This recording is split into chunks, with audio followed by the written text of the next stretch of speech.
Aliás, uma coisa até que a gente pega, o que seria bíblico e o que não seria bíblico, é a distância do mito em relação ao texto bíblico. E tem muitos mitos. Agora que vem uma coisa muito interessante de se admitir aqui. Você falou assim, olha, eu sou ateu, não entendo nada de Bíblia. Mas você sabia que alguns... Eu tenho essas pesquisas até naquele livro que eu te dei, O Ceticismo da Fé, que ateus têm tirado maiores notas em conhecimento bíblico do que cristãos nos Estados Unidos e algumas partes da Europa. É mesmo? Por quê? Isso aqui até eu estou aproveitando o seu espaço aqui para chamar a atenção daqueles que estão assistindo a gente, que são crentes. Se você não estuda sua Bíblia, você vai começar a falar bobagem em nome da Bíblia. Ah, sim. O Chesterton dizia o seguinte, quando você não acredita em Deus, você pode acreditar em qualquer bobagem. Eu vou parafrasear o Chesterton. Chesterton foi um intelectual católico. Se você não é cristão e não estuda a Bíblia como deveria, você também vai acreditar em qualquer bobagem. E Sérgio, eu vou falar uma coisa aqui, mesmo você não conhecendo a Bíblia, você vai conseguir perceber o absurdo das respostas. Eu tenho tudo isso em pesquisa do Pool Forum e também de um outro instituto lá, que agora me fugiu o nome, mas o Pool é um dos principais dele, faz pesquisa sobre conhecimento religioso. Pena que isso é mais nos Estados Unidos do que aqui. Mas a realidade do Brasil não deve ser muito diferente, não, porque a gente tem pouca pesquisa de campo. Mais de 50% dos entrevistados acreditavam que a expressão Deus ajuda quem cedo madruga está na Bíblia, e não está. Há pessoas que pensam que Sodoma e Gomorra era um casal. Ah, mas aí não. Aí até eu sei que não. 13% de pessoas religiosas, e as pesquisas tabuladas, tá? Nível superior, crianças, tudo, acreditando que Sodoma e Gomorra eram duas mulheres. Tinha gente que não sabia que o Sermão da Montanha estava na Bíblia. Tinha gente que achava que o evangelho de Tomé é um dos evangelhos da Bíblia. Isso é uma coisa assim tão absurda. Então nós estamos vivendo hoje, com muita tristeza no coração que eu tenho que admitir isso para você. E antes que alguém fique revoltadinho aí e manda mensagem mal criada, vamos corrigir a estatística mudando os nossos hábitos, nós que somos crentes. Sim, claro. Nós não podemos hoje dizer que o mundo cristão conhece a Bíblia. Eles conhecem os mitos. Esse, na verdade, é um fenômeno que não é só do cristianismo, É isso que eu ia até te perguntar, porque talvez aí no seu lado, né? Porque no meu eu sei que sim, mas no seu os mitos são mais interessantes do que o texto mesmo que tá ali. Tipo, eu falar assim, pô, tem lá o Santo Graal, cara, o pessoal atravessou a Europa para ir atrás do cálice, que é onde tava Porque isso aí fala, caramba, que história maneira, né, cara? Não, cara, você vai ler, não tem nada disso. Os caras estavam ali sentados, comiam, bebiam, igual a gente faz, igual hoje, tá tudo bem. Como que é os mitos aí? Eu vou responder isso em dois níveis para você. Primeiro nível, a questão dos mitos. Eu hoje acho que o problema é mais profundo. Por quê? Falando de mito, é muito interessante ler a Ilíada de Homero, mas o pessoal prefere assistir o filme Troia. Não quer ler a Ilíada. Sim. Pô, mesmo falando sei lá, 2.000 páginas? Mesmo falando do mito, o pessoal não quer ler. E tá piorando, que agora o filme traz um monte de coisa que não está no livro, que não está no original, muita coisa romanceada, licença poética. Mas o pessoal é mais cômodo assistir o filme na Netflix do que ler o livro. Eu estou falando de mito. E nisso aí, quantas frases de Nietzsche que ele nunca falou, que o pessoal falando de Nietzsche, quanta coisa que não foi dita, porque é mais cômodo. Então, eles criam um mito do mito, né? O mito do mito. Não é só porque o mito é mais fantástico, é porque hoje eu acrescento a isso que você falou, uma preguiça mental. Ah, sim. Que eu quero tudo mastigado. Tá em todas as áreas, todas até as nas áreas. vocês. E na Bíblia está também. Entendi. Então, o primeiro ponto é esse, a preguiça mental. Segundo, a simplicidade da Bíblia, eu concordo com você, o mito chama mais a atenção da pessoa. E nesse aspecto, a Bíblia dá a mão com vocês, que são cientistas. Porque a tendência da Bíblia, se você olhar a Bíblia friamente como um livro histórico, uma produção de literatura, você vê que a Bíblia sempre tenta puxar do mito para a realidade. Entendi. Por isso que falou assim, coisa tão simplesinha ali, o mito chama a atenção. E é mesmo. Porque você compara, por exemplo, as cosmogonias. Até vou dizer aqui de uma maneira bem intelectual. A visão bíblica de Deus, ela é intelectualmente muito sofisticada. Muito sofisticada. Se comparada à mitologia, à teogonia de Hesíodo, por exemplo. Quando você vê o caráter de Zeus vindo, pega a mulher, não sei o que e tudo, e o Deus de Israel, como ele é muito mais sofisticado. Você sabia que de todos os mitos do passado, a Bíblia é o único livro Estou colocando mito, não que eu estou colocando a Bíblia como mito, mas estou dizendo assim, vamos colocar assim, os grandes livros produzidos no passado, né? As teogonias. O único livro do passado que coloca a divindade antes do universo é Deus, é a Bíblia. É a Bíblia. Todos os outros, Enuma Elish, o épico do Gilgamesh, todos esses grandes mitos, o Atrahasis, quando falam da criação, os mitos sumerianos, egípcios, quando fala de Atom, o universo estava lá, ou se autoexistiu, ou se autofecundou, e depois vieram os deuses. A Bíblia coloca o Deus antes e fala o seguinte, ele não pode ser reduzido a um boneco de barro que você vai ficar... Isso é muito sofisticado. Entendi. Claro. É muito sofisticado. A Bíblia quebra a ideia do totem. A Bíblia quebra a ideia do... Quando constrói, o Salomão vai fazer o templo em Jerusalém, falou, Senhor, eu sei que nem o céu dos céus se podem conter. Quanto mais essa casa que eu fiz. Diferente da liturgia babilônica, onde o Deus vinha e morava mesmo ali naquele santuário. Estava ali, a casinha dele. Então era muito sofisticada a Bíblia. E eu concordo com você. O mito, ele é mais fascinante, por isso que muitos correm para o mito e deixam de lado a história real que a Bíblia apresenta. Pena, porque apresenta uma propaganda negativa da Bíblia. Segundo, existe uma preguiça mental hoje que me faz correr para os resumos e não mais para o enredo lido. E em terceiro lugar, o milagre da Bíblia está em mostrar Deus agindo nas coisas simples do dia a dia. Aí, quando acontece uma aparição, uma epifania de Deus gloriosa, ela faz sentido porque Deus se revela na simplicidade. Entendi. Beleza. E então o Santo Graal não tem nenhuma prova, não tem nada. Nem zero. Arqueologicamente falando. Não, zero. Qualquer arqueólogo que vai buscar Santo Graal é como um físico que vai comprovar a Terra plana. Entendi. É um negócio assim que Caramba, chega a esse grau de absurdo. Se eu falar que estou querendo... É lógico. Houve no passado algumas surpresas, houve. Quando o Heinrich Schliemann falou que ele queria encontrar Troia, a academia toda riu dele. Porque Troia é um mito. E ele encontrou Troia. Mas o Santo Graal, eu acho que é um absurdo muito grande. Não fazia parte da cultura Entendi. judaica antiga. E se, estou trabalhando com a conjunção aqui, se houver um Santo Graal que foi preservado e amanhã encontrem, eu sei lá, o Rodrigo falou que não. Se, pode ter certeza, não vai ser nada de um cálice de ouro que tem poderes mágicos, vai ser um copinho... Entendi. Besta. E aí juntando ali que a gente tava falando do filme, né? Porque no filme, pra quê? Vamos dar spoiler aqui, porque já, pelo amor de Deus, né? Muitos anos, o Santo Graal lá, na verdade, era o ventre da Maria Madalena, né? E como que é a Maria Madalena? Existiu mesmo? Não Existiu, inclusive. Porque uma coisa assim, eu vou falar, cara, do meu total desconhecimento de tudo. O que eu ouço o pessoal falando, né? Que fala assim, Jesus Cristo teve um problema porque a gente sabe quando ele nasceu e sabe quando ele morreu.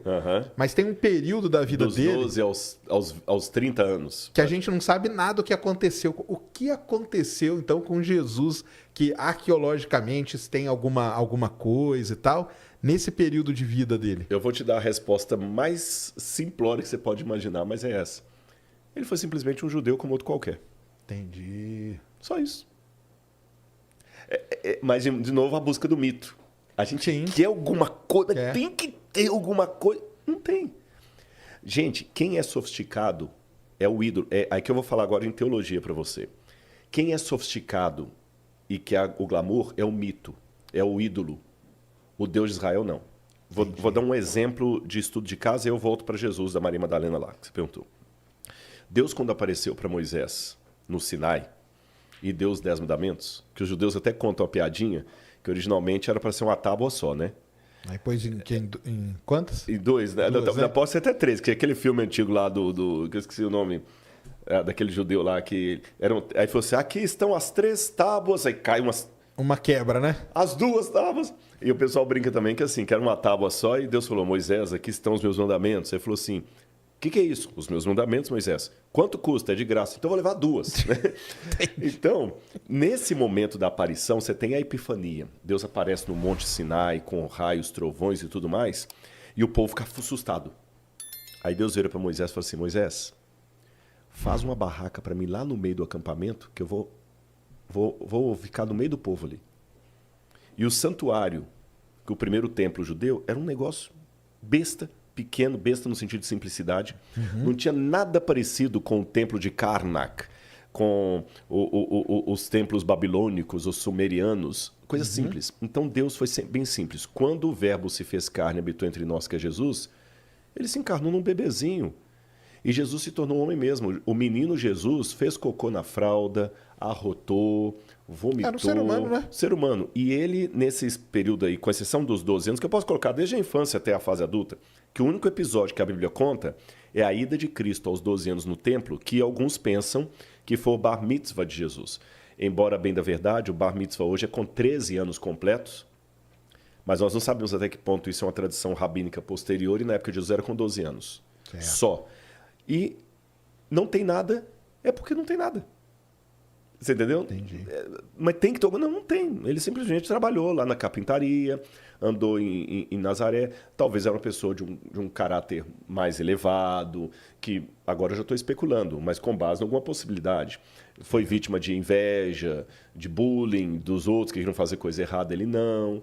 Até que o dia ele vai ser batizado por João Batista e aí a história continua. Mas você perguntou da Maria Madalena, você ia fazer uma questão sobre ela.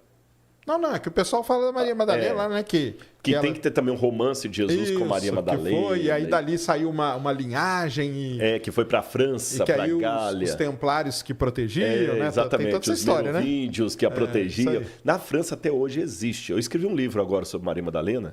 Vai ser lançado ano que vem pela editora Planeta. Vou te mandar um na época. Mas aí, a verdadeira história. Eu falo assim, porque tem a parte, o que está escrito na Bíblia. Na Bíblia, primeiro, tem alguma coisa escrita sobre ela. E arqueologicamente, você consegue comprovar alguma coisa disso ou não? Até agora, arqueologicamente falando, eu consigo comprovar o contexto de Maria Madalena, certo, cultural e histórico. Mas fora da Bíblia, nós não encontramos nenhuma prova arqueológica dela. Fora da Bíblia. Você entendeu? Consigo achar o contexto. Esse é um problema da arqueologia, Sérgio. Seja ela arqueologia bíblica, grega, até a do Brasil. Nós trabalhamos com fragmentos de história. Sim. É um pedacinho do quebra-cabeça, né? Vamos falar, os evolucionistas mesmo, com relação aos fósseis humanos. Sim, é uns pedaços, né? É uns pedacinhos, é um aqui e outro lá. Agora acharam mais um, né? Eu vi hoje na reportagem lá. Estão datando 300 milhões de anos, se eu não me engano, e tal. Pequenininho, às vezes um pedaço num occipital, alguma coisa assim. A arqueologia é a mesma coisa, a gente não encontra o quadro completo. A gente encontra fragmentos e tenta reconstruir a história. A Maria Madalena foi uma mulher judia, pelo que eu cruzo da Bíblia com o conhecimento da época. Foi uma mulher de significância assim, cultural e até social muito elevada. Por quê? Naquele tempo, o sobrenome da mulher vinha das seguintes maneiras. O nome do pai dela, fulana, filha de Beltrano. O nome do marido dela, depois que elas casassem. Tem isso nos evangelhos. As mulheres que seguiam Jesus. Lá estava Maria, mulher de Clopas. Maria, mulher de Zebedeu. Exatamente, era o sobrenome. Entendi. Você entendeu? Até hoje, assim, por exemplo, é um pouco machista essa cultura ainda, né? A mulher ainda pega o sobrenome do marido, não o marido da mulher. Mas é que vem dessa coisa linha. histórica. Em espanhol, como, né? quando fala, por exemplo, o sobrenome, a mulher passa a ter o D. Por exemplo, a Ellen White, que é uma escritora americana adventista. Os americanos chamam Ellen White. No mundo hispano é Helena de White. De White, por causa do marido. Né? Então tinha isso. Era o pai ou o marido ou o nome do filho. A mãe de fulano. Não tinha a ideia de dar sobrenome da mulher, a origem dela. Então tem Paulo de Tarso. Mas não existe Paula. Mas e Maria de Nazaré? Não tem na Bíblia a expressão Maria de Nazaré. Isso aí foi uma coisa Maria, que a gente colocou. mãe de Jesus. Foi o que a gente colocou. Sabemos que ela era de Nazaré. Mas na Bíblia não tem a expressão Maria de Nazaré, porque eles não falariam assim naquele tempo. Só que ela é Maria Magdalena. Provavelmente Maria da cidade de Magdala. Olha que legal. Então ela quebrava o estereótipo da época. Entendi. Ela quebrava o estereótipo da época. Aí eu fiz toda uma investigação. Então ela era, assim... Tinha posses. Ela era uma pessoa importante ali tudo. Agora, mito. Ela não foi prostituta. Sim, que é isso que eu falo, né? Foi o Papa que colocou isso mais tarde. Mas por que quiseram meio que... o quê? Quiseram acabar com a imagem dela e tal? Por quê? Aí tem várias histórias. Mas Jesus chegou a conhecer ela, será? Sim. Ela esteve com Jesus. Ela esteve com Jesus e ela foi uma das seguidoras de Jesus. Olha só. Ela foi uma das seguidoras de Jesus. Mas aí se ela tinha posse... Jesus era uma pessoa humilde lá, Humilde, né? sim, exatamente. Por que será que ela foi seguir? Ela era uma pessoa muito mais posse, você acha? Sim, com mais posse, você fala? É. Sim. E acabou seguindo. Acabou seguindo. Muitos deixavam cara. tudo para seguir um rabino, era o típico da época. Você deixa para seguir o rabino e você até ajuda ao movimento com suas posses. Como os apóstolos também. Pedro era pescador, largou para seguir Jesus. E assim foi, você entendeu? Entendi. Então, assim, muitas pessoas acabavam deixando isso e seguindo a Cristo. E ela foi uma discípula. Tem uma expressão na Bíblia interessantíssima, que Jesus vai até a casa, porque aí tem duas opiniões. Uma que Maria Madalena seria uma, Maria, irmã de Marta e Lázaro, é outra. E eu cheguei à conclusão que é a mesma mulher. Ah, é? É a mesma mulher. Isso aí como? Arqueologicamente? Arqueologicamente, Olha, exatamente. O que você achou pra... Na verdade, assim, existe uma arqueologia do texto também. Sim. Você entendeu? Aí a gente vai fazendo o cruzamento, que um evangelista dá um detalhe, outro dá outro, e você vai cruzando, cruzando, cruzando. E, por exemplo, um fala que a mulher que ungiu Jesus é aquela que deveria ungí-lo no dia da morte dele. Para que você veja. Aí, depois da morte dele, quem vai aparecer para ungí-lo é Maria Madalena. É, Maria Madalena, tava lá, né? Estava lá. Então é a mesma. E aí fala que quando Jesus foi à casa lá, falou assim, e Maria aprendia aos pés de Jesus. Essa expressão aos pés de Jesus, reclinada aos pés, olha a expressão idiomática. Era uma expressão para aluno-professor. O Paulo de Tarso, Entendi. quando fala da época de academia dele, falou assim, Paulo aprendia aos pés de Gamaliel. O Talmud, que é um documento judaico, fala o seguinte, feliz o aluno que se cobre pela poeira dos pés do seu mestre. Então, o fato dela estar aos pés de Jesus, ela era discípula de Jesus. Uma dos Talmidim, dos discípulos. Isso quebrava o paradigma da época. Porque eram só homens? Só homens. Caramba. Então ela foi assim, se a gente fosse falar, uma mulher além do seu tempo. Assim. Foi da vanguarda, foi da vanguarda. Há outras exceções à regra, mas são exceções assim, muito raras. Eu encontrei duas ou três. Uma que era professora, mas a maior parte o papel da mulher era ser do lar. Entendi. E ela quebrou isso aí. Quebrou isso aí.